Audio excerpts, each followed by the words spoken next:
आपको ये कहानी बहुत अच्छी लगेगी, खुद भी सुने औरों को भी सुनाएं। धरती बनो। धरती जैसे सबको अपने हृदय में प्रेम समेट कर चलती है, वैसे ही तुम भी चलो। स्त्री धरती होती है और परिवार उसकी संतान, तो गरिमा भी तुम्हारी संतान है।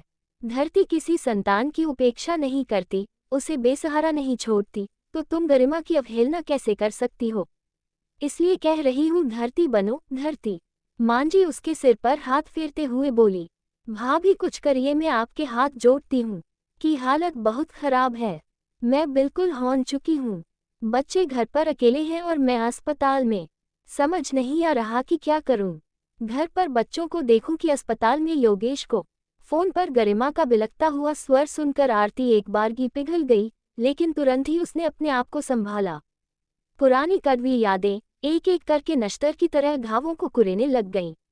आरती ने सब बातों को सिर से झटक कर कहा, तुम्हारे देवर नंद कहाँ है गरिमा? अभी तो उन्हें तुम्हारा साथ देने के लिए तत्पर होना चाहिए। कहने को तो कह गई वह, लेकिन उसके अपने ही स्वर की कड़वाहट खुद के कानों में कहीं चुभ गई।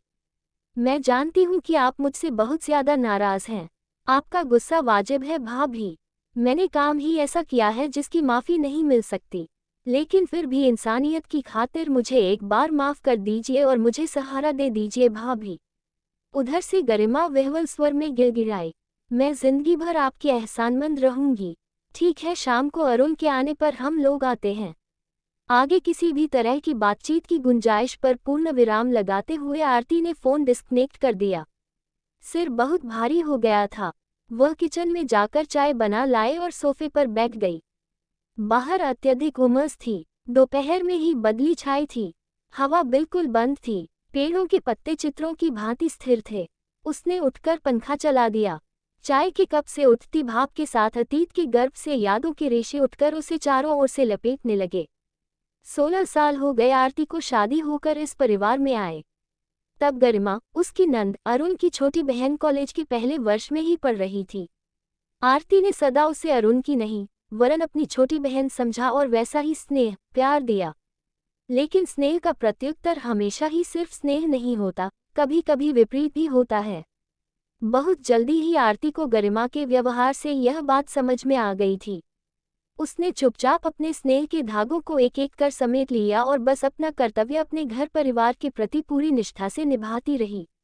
आरती अपनी दाम्पत्य राह पर शांति से चल रही थी, मगर गरिमा को वो भी मंजूर नहीं था। वह बेवजह आकर उसकी राह में कांटे बिछाती रहती। घर में गरिमा, सास ससुर ने मिलकर आरती के खिलाफ एक खेमा तैयार कर लिया था, जिसकी कर्ता धर्ता गरिमा ही थी। वही जब तब सास ससुर को आरती के खिलाफ भड़काती रहती। कुछ लोग ऐसे भी होते हैं जो खुद तो अपनी सीधी राह चलते नहीं हैं और दूसरे को भी नहीं चलने देते। 6 बरस बाद जब गरिमा की शादी हो गई, तब आरती को थोड़ा चैन मिला, नहीं तो हर दिन नया नाटक होता रहता था घर में। इस बीच आरती 2 बच्चों की मां बन चुकी थी, तो वह अपने कर्तव्य निभाकर अपना ध्यान अपने बच्चों में लगाए रखती। विवाह के बाद भी तो गरिमा ने उसे कभी पूरी तरह चैन नहीं लेने दिया। कभी भी आ धमकती और कलह के बीज बोकर चली जाती। आरती का मन बहुत खट्टा हो गया था, लेकिन फिर भी चुपचाप घर की इज्जत को ढांकने के लिए सब सहती रहती। हद तो तब हो गई जब गरिमा ने अपनी नंद और देवर के कहने में आकर घर, जेवर और बैंक में जमा ससुरजी का सारा रुपया हथिया लिया। आरती को अपने पति, बच्चों और सास ससुर के साथ किराए के मकान में जाना पड़ गया। गरिमा के देवर और नंद के पति के लक्षण अच्छे नहीं थे। बुरी सोहबत में उठाना बैठना था। अपने परिवार के हित को ध्यान में रखते हुए उसने सारा पैसा, जेवर, घर सब देना मंजूर कर लिया। वैसे भी उसे अरुण की कमाई में ही संतोष था। सास ससुर के पैसे और घर में उसकी रत्ती भर भी दिलचस्पी नहीं थी। 8 बरस पहले जब उसके सास ससुर का देहांत हो गया, तब उसने गरिमा से अपने सारे रिश्ते और संपर्क तोड़ लिए। अब वह अपने पति, बच्चों के साथ खुश रहना चाहती थी बस। इतने साल सुख से निकल गए, मगर आज गरिमा के फोन ने पुराने घाव फिर हरे कर दिए।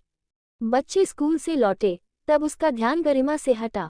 बच्चों को खाना खिलाकर वह पास ही रहने वाली मनोरमा जी के यहाँ चली गई। मनोरमा जी की माँ बहुत ही परिपक्व व परिष्कृत सोच रखने वाली महिला थी।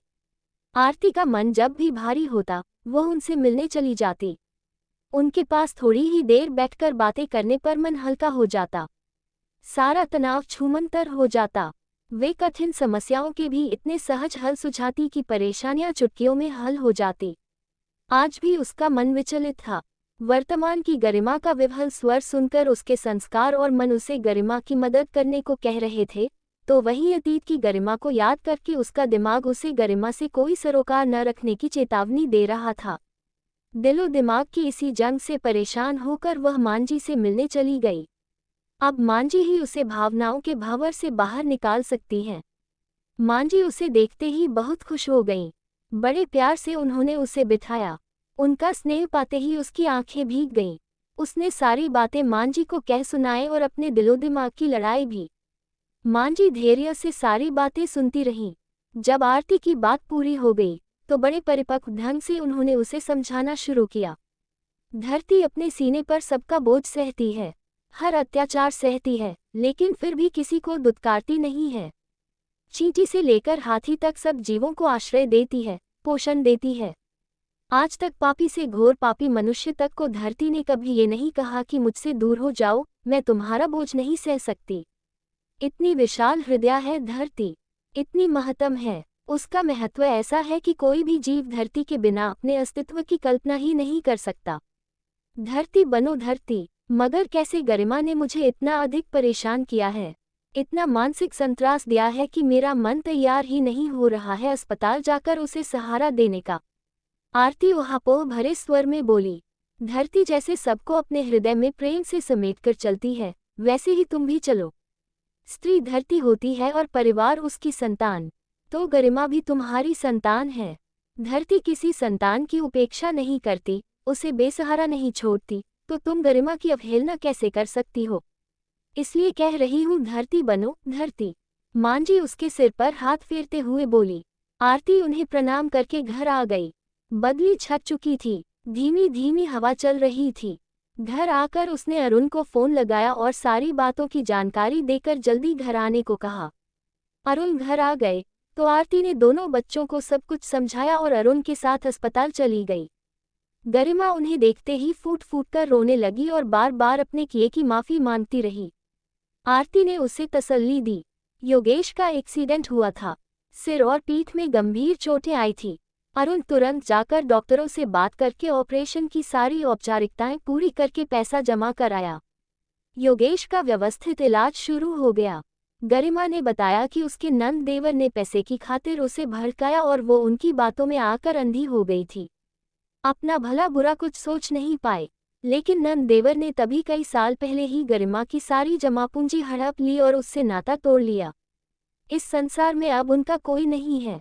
उसने आरती के साथ जो भी बुरा किया भगवान ने उसकी सजा उसे दे दी। गरिमा की आंखों से पश्चाताप के आंसू बह रहे थे, स्वर में सच्चाई झलक रही थी। आरती ने उसे आश्वासन दिया कि वह चिंता न करे, अब वह आ गई है, सब संभल लेगी, बच्चों को अपने घर ले जाएगी। गरिमा ने झुककर उसके पैर छू लिए और अपने बड़े भाई से माफी मांगी। अरुण ने स्नेह से उसके सिर पर हाथ फेरा। आरती प्यार से मुस्कुरा दी। धरती बनकर कितना सुकून, कितना हल्कापन लगता है। मन से सारे राग, द्वेष, बुराई, संताप, दुख दूर हो गए। ये सारे बोझ अगर कंधे पर लदे रहते तो जीवन कितना मुश्किल हो जाता। धरती होने में कितना बड़प्पन और सुख है। मन, जीवन और परिवार धरती सा हरियाला और खुशहाल हो गया। मेरे चैनल को पिलिच पिलिच लाइक और सब्सक्राइब करें।